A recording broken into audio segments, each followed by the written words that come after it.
This series win is one of the biggest the Yankees have had in quite a while, and it's because this team finally has some fight. What's going on, guys? The King of 161st Street. I'm back with another video, and in game one, the Yankees fall behind early. What do? They use a combination of small ball and a big long ball to fight to get a comfortable win. Game two was the Seth Lugo show. He was dominant. He was great. Props to him. Sometimes you have to tip the cap. Game three, Luis Gil did not have it at all. His stuff was flat. His fastball had no life. Slider was hanging. His changeup wasn't breaking hard. It was a very off night for him. Walking two guys in the beginning of the game on 8 straight balls to load the bases. He had to fight to get out of that inning. And then moving forward, he had to fight to only give up 1 run through 5 innings. That was a start that proves to me Luis Gil has what it takes to be a great pitcher. Whether it's in the bullpen or it's in this rotation, he has what it takes to be a great pitcher in this league. The Yankees offense was stagnant through this night, carrying over what Seth Lugo did, and then Juan Soto comes up and fouls a ball off his leg, hobbles around. Yankees fans hold a collective breath, thinking there's a chance he has to get pulled from this game. Juan Soto stayed in the game, and 2 pitches later, hits one into the bleachers. The bleachers are a very long way, so the fact that he was able to get enough power without having his front leg at all is absolutely insane. That puts us back in the game. Then we go into extra innings, tied at 3. Jake Cousins has his stuff, kind of gets screwed over because in the 9th, he picked off Tommy Pham while he had Bobby Witt Jr. in a 2-strike count, meaning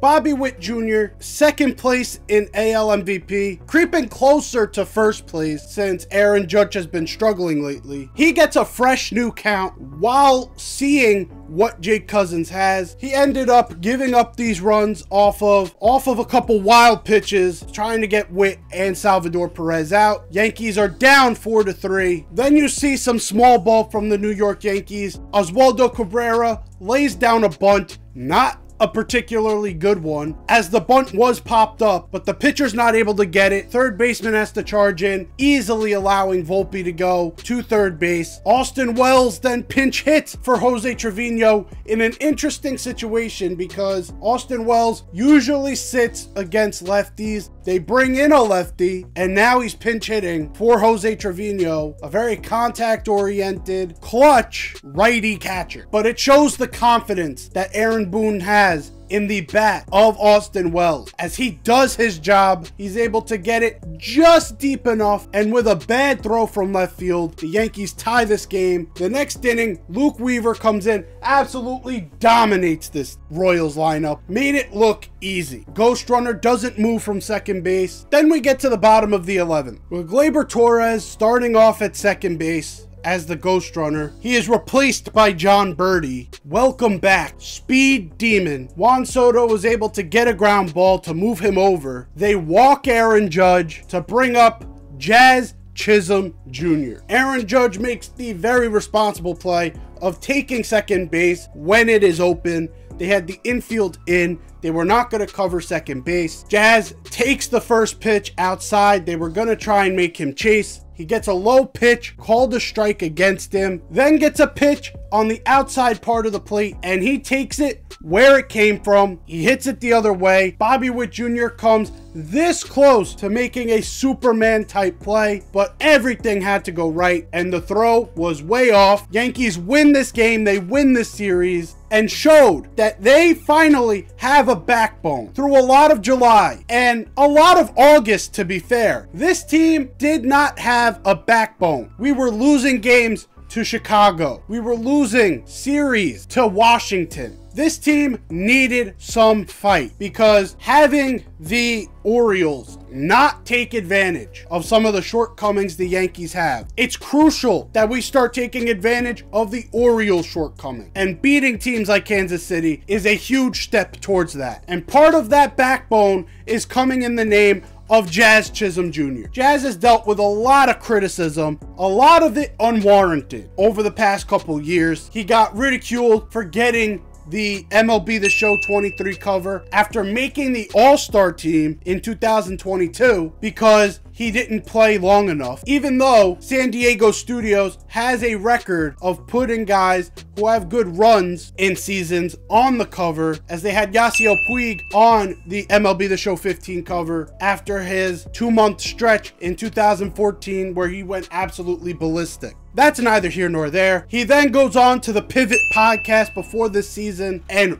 ripped his former captain in Miguel Rojas for essentially bullying him. And everyone came to the defense of Miguel Rojas. He's the nicest player ever. Jazz is making all this up. He's only complaining because he missed a meeting because he was sleeping at work. It's crazy. Absolutely insane. Even as recently as right before the trade happened, there were reports that the Yankees had concerns about his character. All I've seen out of Jazz is that he seems like one of the best teammates in that locker room, and he knows how to fight in game. Playing third base for the first time in his career, and he's able to make dazzling plays like he did in Game 3 of this series. Comes up in the bottom of the 11th, has a job to do, doesn't do too much, he does it. He has provided a spark to this team I have not seen many guys do. And that begs the question, is Jazz Chisholm the best mid-season trade acquisition in the Yankees' modern era? Now look, I'm not saying he's the best trade acquisition, because yes, Juan Soto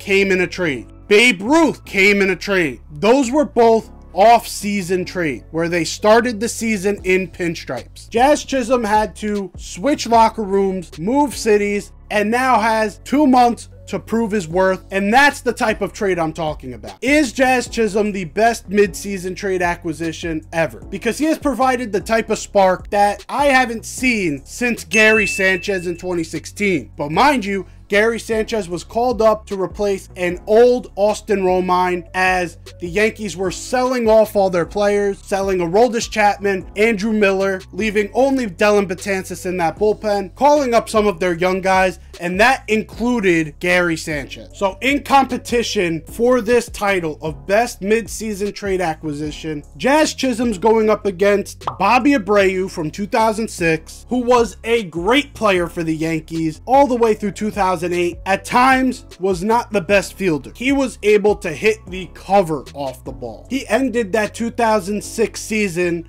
when he got traded to the Yankees with 7 home runs and 42 RBIs to end his season with a .297 average and 15 home runs with 107 RBIs. It's going to be hard to beat that. But even earlier than that, the Yankees made a trade acquisition for slugger David Justice. David Justice, coming in 2000, in 78 games, 20 home runs, 60 RBIs with a .305 average, helping the Yankees win the World Series over the Mets in that season. Another awesome trade from Brian Cashman and the New York Yankees to help spark something in this locker room. Then on the pitching side, you have David Cone coming in. July 28th, 1995, helping the Yankees win 4 championships in 5 years. David Cone was a massive part of the Yankees' history, especially in the 90s decade. Then you have Jazz Chisholm. Now, obviously, in terms of a whole season resume, he doesn't compare to the guys like Justice or David Cone or even Bobby Abreu. But if he has a good postseason and he's able to capture this team's first championship in 14 years, I think he could have an argument to be up there. Of course, he'd have to maintain a long resume in order to beat out the likes of David Cone, who won 4 championships with this team. But the fact that he's even in the conversation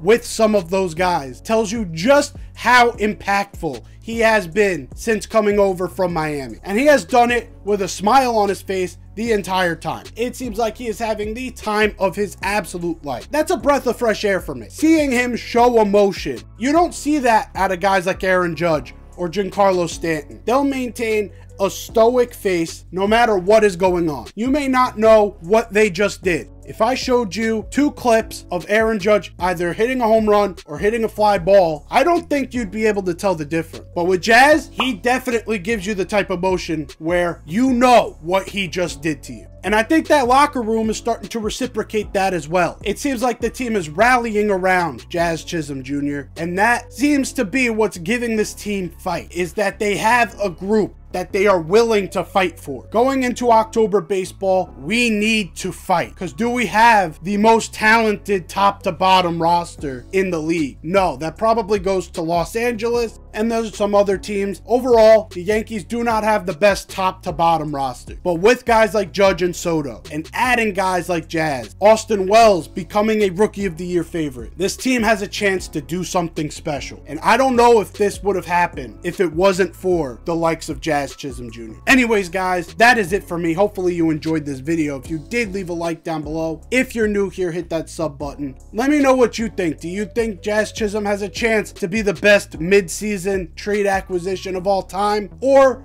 am I kind of overrating what he's done so far? Let me know your thoughts. I'm out of here. Take care and peace.